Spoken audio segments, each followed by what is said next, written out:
Hi everyone, and welcome to my very first episode in my newest podcast called Nice Guy Uncensored. So, as you probably can guess, my name is Guy, and today I'd like to talk about a really important subject that is close to my heart, which is mental health. So, let's begin.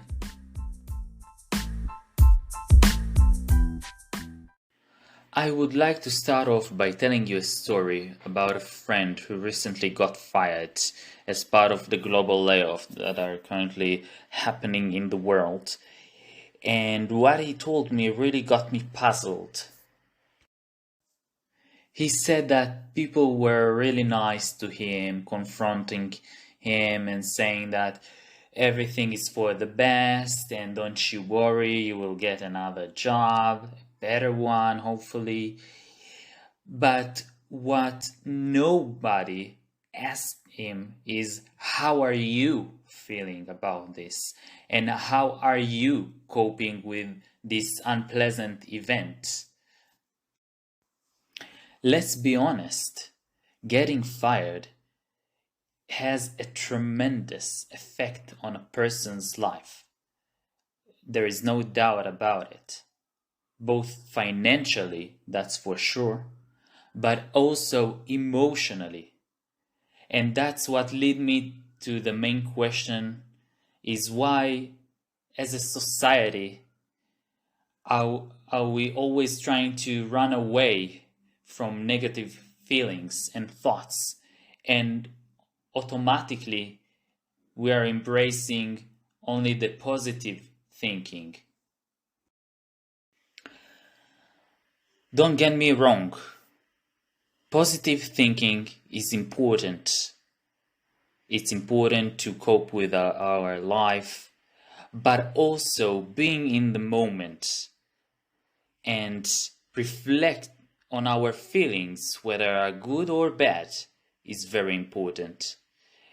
And what I think is we are in 2023, but it still saddens me that as a society, the mental health doesn't get the spotlight that it deserves.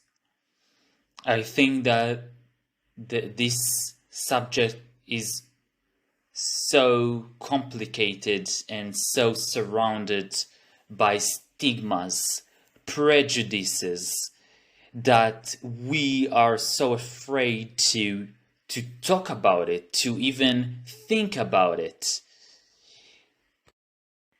One of the stigmas, for example, is that people dealing with mental health are usually violent, aggressive, lunatics. But reality doesn't have to be this way. You know, when we're talking about mental health, it can be depression, anxiety, bipolar disorder, and the list goes on. But here the list is not the main thing. I would like to mention that mental health affects or can affect everyone, no matter how old are you, where do you live, what is your socio-economic background, whether you are poor, whether you are rich, whether you live anywhere in the world. And we're talking about people that are fighting their own battle alone. They have no one to turn to, no one to share their thoughts, their feelings, because they feel so ashamed that they are suffering from a depression, for example, that they can't even admit to themselves that they might have a problem and they should talk about this with someone. And my main goal in this episode is to talk out loud about mental health and speak out loud about these issues and to normalize the discussions over mental health. See, there is a snowball effect which impacts people who are suffering from mental health. For example, if a person is having a depression, he doesn't feel comfortable enough to share with his friends and family or even his partner what's going on, and immediately shuts down within himself, within his mind. And once this is not a one-time event and the depression is prolonged for a long period of time, so it might have an effect on a person's life. For example, he doesn't want to go and hang out with friends anymore, or doesn't want to go to work, and it can be disturbing. Why in 2023 is still okay to talk about sports, exercises, hitting the gym, lifting weights, but it's not okay to talk about psychiatrists, psychologists, depression? Why? Why is mental health is still considered a taboo? One possible explanation would be our feelings. As a society, as a community, we don't like to share our feelings. Why? Because feelings are considered as weakness. And a weakness is something that you can exploit, right? Potentially speaking.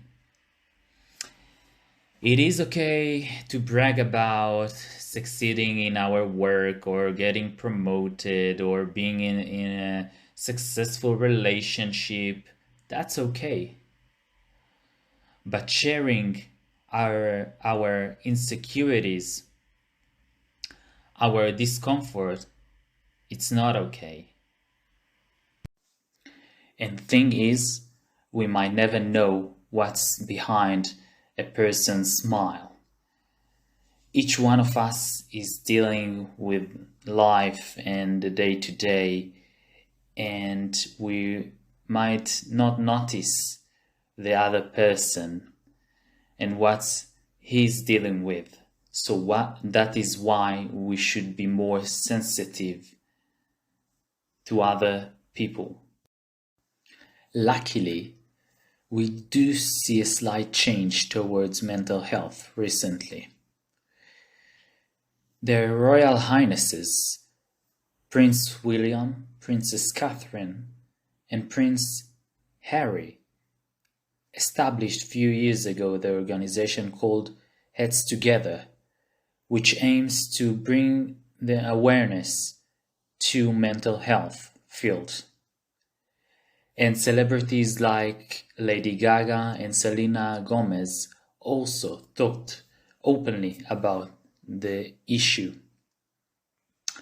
The time has come that we embrace people that are suffering from mental health, and we will see a change in this matter.